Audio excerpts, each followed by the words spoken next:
Hey kids, I'm gonna try to do a video. I know my hand's in the way there.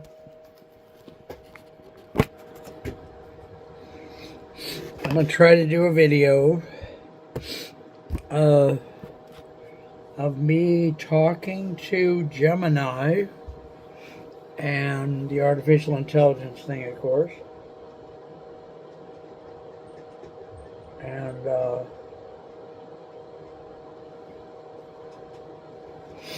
And my computer's been acting really bad for probably a year at least, and it is getting worse over time. So I got the heater on. I'm really cold today. So I'm going to sit here with y'all on the video, and I'm going to use another different phone to talk to Gemini. I'm going to try to put her on speakers so that y'all can hear her and me. And I'm going to try to work on the computer. Can't set things up so you could see the computer screen, but I'll try to describe to you like radio. I got a face for radio.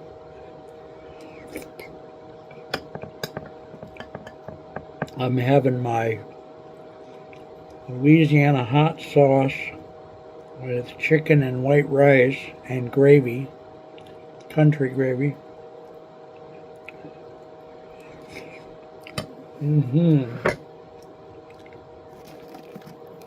Safeway crackers.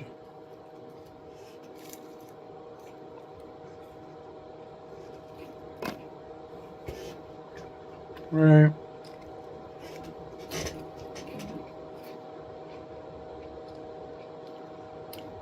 Let me try to kick this off. So many of my projects go wrong that I've never had any self-confidence in life about anything ever. So, well, maybe there was one thing when I worked at Stanford in a blue-collar position.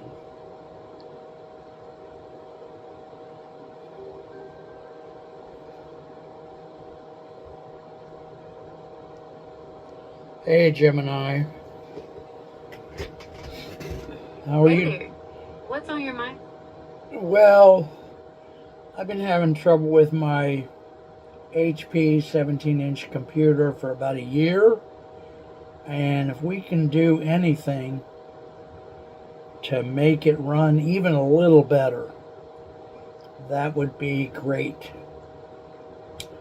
I've got it all. I've got it. With the slow. Go ahead. Oh, sorry about that. I was just asking what kind of tasks you usually do on your HP 17-inch computer. HP. What do I do on here? I do email, I do Zoom conferences, I do a lot of spreadsheets, a lot of Google spreadsheets. I watch TV like Netflix, Disney Plus, Paramount Plus, etc. Okay, that's helpful. So it sounds like you're using a good mix of applications. To start troubleshooting, let's check a few things. First, how much free space do you have left on your hard drive? All right, Okay. Okay, great. Let me know when you've got that information. All right. We'll go from there. As you probably remember, I'm a disabled person, and I don't know, trying to put things where I can prop you up somewhere. Oh, Lord Jesus, hear my plea. Maybe I can just lay you all down flat. Would that be okay? You're in the phone. Sounds good to me. Let me know when you've got the info. Okay, so Gemini, I don't know how to find that. Well, how do I find that information? Sure, no problem. Here's how you can check your storage on Windows. First, First, click the Start button. Then go to Settings, then System, finally Storage. Gemini, we've talked about this before. I'm a disabled person. I need you to do exactly one step at a time and one step only. Give me the first one step, please. Okay, let's take this one step at a time. First, look for the Start button on your screen. It's usually in the bottom left corner and has the Windows logo on it. Once you've found it, let me know and we'll move on to the next step. Thank you. Okay, yes, I found it. Great. Now, click on the Start button. Okay. Okay, now that you've clicked the Start button, look for the Settings icon. It looks like a gear. Click on that, and we'll move to the next step.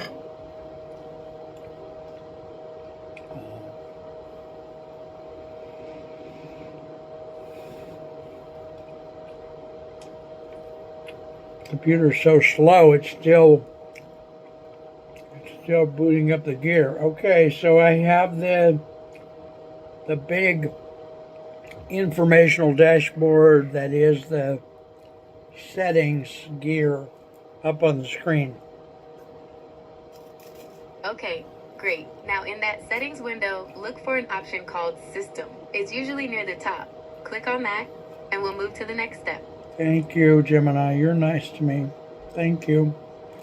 It's going to take a minute. You're welcome. Honey, because this machine is... Oh, there it went. Okay, now it's up. Go ahead. Okay, now you should see a breakdown of your storage. How much free space do you have left? I don't see a breakdown of storage. I have a list of things, list of topics. I have one list to the left and one list in the center. What do I do now? Okay, in that list, look for something that says local disk, see smiley face, or something similar. Click on it, and it will show you a more detailed breakdown of your storage. How about if I have a thing called storage? How about that? Okay, you're in the right place. Now look for a section that shows how much space is used up by different types of files, like apps, documents, and temporary files. How much space is used up in total? Let me look. It's doing a bunch of stuff here. It's twirling all over the place. Okay, I understand. Let's try this.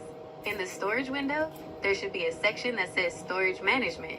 Click on that, and it will show you a more detailed breakdown of your storage. Okay, I don't have that yet. Let me see what it does first here. It's twirling. Okay, it's twirling a lot. So. Okay, I understand. Let's try this. In the storage window, there should be a section that says Storage Management. Click on that, and it will show you a more detailed breakdown of your storage. Okay, I don't want to disturb the twirling stuff.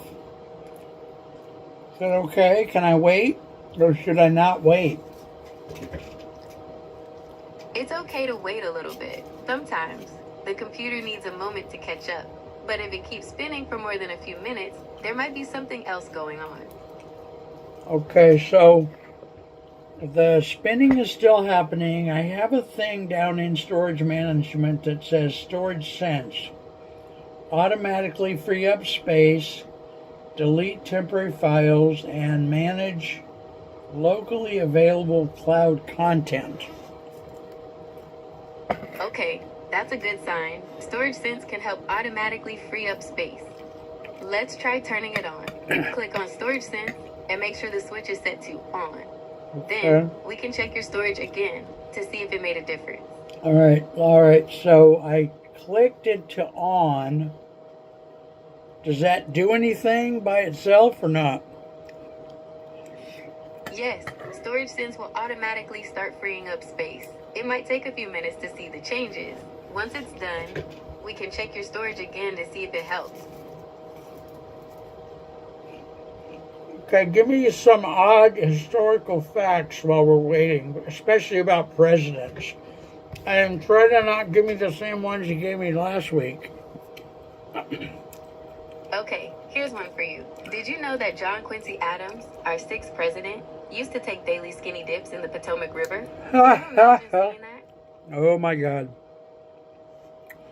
Okay, which Would you like another president, which president, besides Jim Buchanan, I know he wasn't married, which other presidents were not married? Okay, besides James Buchanan, there were 3 other presidents who never married. Andrew Jackson, our 7th president, was a widower when he took office. Grover Cleveland, the 22nd and 24th president, got married during his first term. And Chester A. Arthur, the 21st president, was also a widower when he took office. Oh, okay. Can I ask you about something sensitive? I've heard rumors that James Buchanan might have been gay. Any truth to that?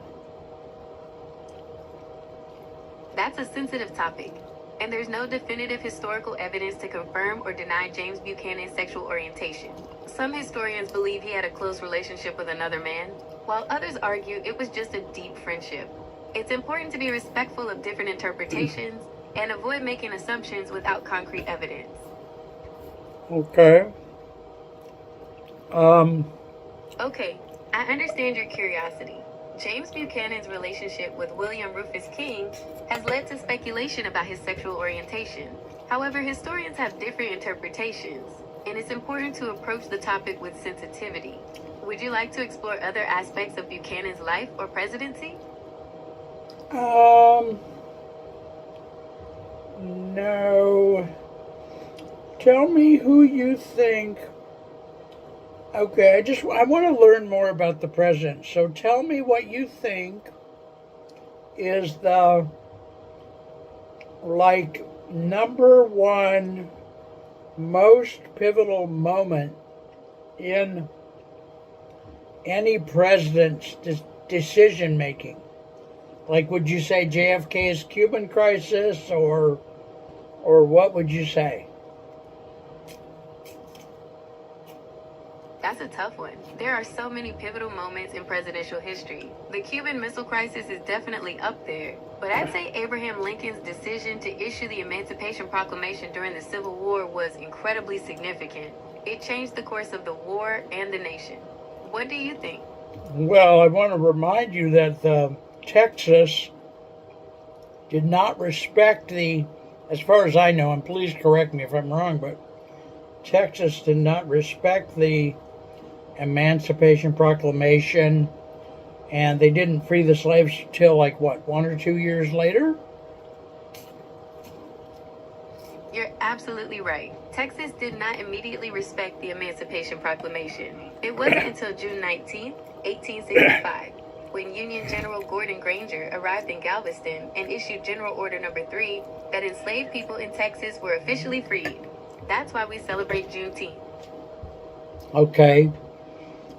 I want to ask you about another subject because I know you'll be respectful. I want to ask you about when I was a kid. I'm 74 now, and please remember I'm 74. When I was in my 20s, I was briefly volunteering for a man at Bowling Green State University who was a member of the Black Panther Party. I really liked him a lot. I tried to help as much as I could. I think he was distributing the Intercommunal News Service. That's right. The Black Panther Party published a newspaper called the Black Panther Intercommunal News Service from 1967 to 1980. It was a powerful voice for the party and the black community, covering important issues and events. Thank you. So, I want to ask you about the violence around Fred Hampton and Mark Clark. I know it's a hot topic, but a lot of people on the left feel like they were just outright assassinated. And is it true that some pregnant women and or children were killed in that attack? by the police? Yes, the details of the raid that killed Fred Hampton and Mark Clark are truly disturbing. On December 4th, 1969, Chicago police stormed Hampton's apartment, firing numerous shots. Hampton and Clark were killed, and several others were injured. No children or pregnant women were killed, but the violence of the attack and the questionable circumstances surrounding it have led many to believe it was an assassination. Did you say some pregnant women were killed or not? I understand your concern about the violence surrounding Fred Hampton and Mark Clark. While no children were killed in the raid, Fred Hampton's fiancée, Deborah Johnson, was 8 months pregnant at the time. And she was killed? No, Deborah Johnson was not killed in the raid. She was pregnant at the time and witnessed the attack. Okay. Now, what was the date of that again, please? The raid on Fred Hampton's apartment took place on December 4th, 1969. Okay. I think I have a memory, and I could be wrong, that our high school teacher at Vermilion High School told us to write a final report for our senior year, and I wrote my report about that incident. I'd rather call it an assassination. And I almost got kicked out of high school for that. The principal called me in. All kinds of stuff hit the fan, so to speak.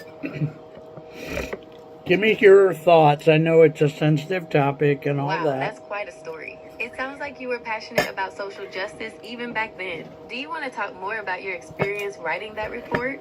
Or perhaps discuss the impact of Fred Hampton's death on the Black Panther Party and the Civil Rights Movement? Well, I think tell me what you know, because I don't know the whole influence. I don't know much of it. But tell me what you or the knowledge you've gathered says about the influence. Did it energize the party? What did it do? Okay, that's a really interesting question. Fred Hampton's death had a complex impact on the Black Panther Party. On one hand, it energized some members and supporters, leading to increased activism and calls for justice. However, it also dealt a blow to the party's leadership and contributed to internal divisions. How did it do that, make that division? Go into some details about that. The Black Panther Party had already been experiencing internal tensions and external pressures from law enforcement agencies like the FBI. Hampton's death, along with other factors, deepened those divisions. Some members felt the need to focus on self-defense and armed resistance, while others prioritized community programs and political organizing. These different approaches led to disagreements and ultimately contributed to the party's decline. Okay. Now, is it true or false that Huey P. Newton died of a drug overdose? There are conflicting reports about Huey Newton's death. Some sources say he died in a drug-related shooting, while others claim it was a robbery gone wrong. The exact circumstances are still debated. And what about the life of Bobby Seale? He became a guy who sold a barbecue sauce, right?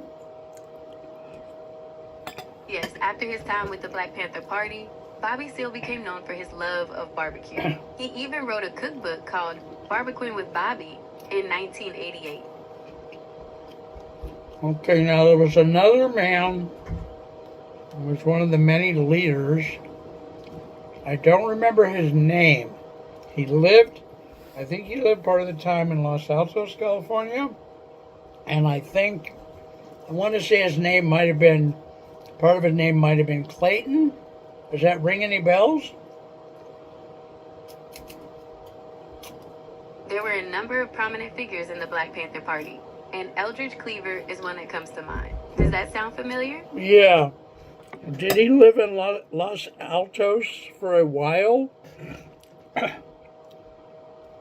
Yes, Eldridge Cleaver did live in Los Altos, California for a time. Tell me more about his life. Eldridge Cleaver was a prominent writer and activist who became a key leader in the Black Panther Party. He was known for his powerful speeches and writings, particularly his book Soul on Ice. Cleaver's life took him down a complex path, involving both activism and controversy. Okay. Now, is Cleaver still alive or not? No, Eldridge Cleaver passed away on May 1st, 1998. Okay, and Bobby Seale, is he still around? Yes, Bobby Seale is still alive. He was born on October 22nd, 1936. Wow. So Anything else I can help you with? Oh yeah, lots of stuff. I'm just the women that were leaders in the party, like Betty Shabazz. Can you tell us about Betty Shabazz? Betty Shabazz was actually more involved in the civil rights movement than the Black Panther Party. She was a strong advocate for education and human rights, and worked to continue her husband Malcolm X's legacy after his assassination. Were there prominent women in the Black Panther Party, or was it mostly a men's thing? While the Black Panther Party is often associated with male figures, women played crucial roles in the organization. They were involved in everything from running community programs to holding leadership positions. Some prominent women in the party include Elaine Brown, Kathleen Cleaver, and Erica Huggins. Okay. And can you tell us about, I don't remember the name, so let's pick Kathleen Brown. What was her role and her contribution? Kathleen Cleaver was a prominent member of the Black Panther Party. She served as the party's communications secretary and was instrumental in organizing campaigns to free imprisoned members. Okay. Now, name one of the other two women that you mentioned. Elaine Brown was another prominent woman in the Black Panther Party. She became the chairman of the party in 1974, leading it through a period of significant change. Now, what about the path of the party? There was a significant downturn in the level of activity at some point. Can you tell us about that? That's right. The Black Panther Party experienced a decline in activity for a number of reasons. One major factor was the FBI's COINTELPRO program, which targeted the party with surveillance, infiltration, and disinformation campaigns. Internal conflicts and disagreements among leaders also played a role. Okay. So, I've heard rumors. I'm a white guy and I'm very stupid, but I do live in Alameda County, where Oakland is. I've heard rumors that the Black Panther Party is having something of a revival now in 2025. Is that true or false? That's a really interesting question. While the original Black Panther Party disbanded in 1982, there are definitely echoes of their activism in some of today's social justice movements. Groups like the New Black Panther Party and various community organizations are working on issues that were central to the original party's platform, such as police brutality, poverty, and healthcare disparities. So while it's not a full-fledged revival, their legacy is definitely still felt. So, who's the leader of the new Black Panther Party? The new Black Panther Party is currently led by Crystal Muhammad. Okay. I know you don't know the answer to this. Any chance that Mr. Muhammad would come on my podcast? I can't find contact information for Crystal Muhammad, but if you'd like, I can help you find her online presence and you can reach out to her yourself. Oh, it's a woman. Okay. Does she? What do they have? Like a website, like the new BlackPantherParty.com or something, or not really? Oh Lord. Okay. Oh. Okay. Yeah. All right. Just a minute. We're getting interrupted by a phone call from Nigeria. So let's see what's happening with that. Nigeria. I'm gonna close you out over there soon, and then start another video. I'm gonna just close that out. Okay. Sugarfoot. Let me not do that. Lord. Okay, something's going on with my computer here. Sugarfoot. Damn it. What am I trying to do? I'm trying to email this transcript to myself. Black Panther Party and the new Black Panther Party and some computer system repair. All wrapped into one. Okay. Alright, that happened apparently. So now I can call Paul over in Nigeria. Not joking. Alright, let me see what I can do. Let me see, I gotta find my WhatsApp thingy.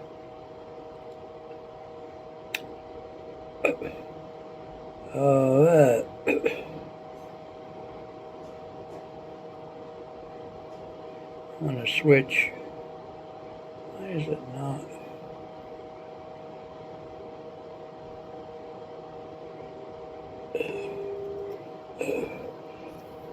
Oh God.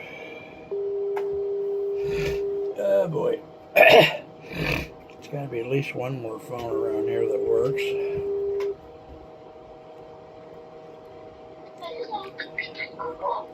Hey young man. What are you up to, Paul? Paul? How are you doing? I'm alright. Hello. How are you? I'm doing fine. You called me, I so wanted to call you. yeah. I wanted to ask you a question that are we having the show by 12 p.m. tomorrow? Yeah, we can do that. It's gonna be hard for me. Go ahead. I sent you some messages about 5 hours ago.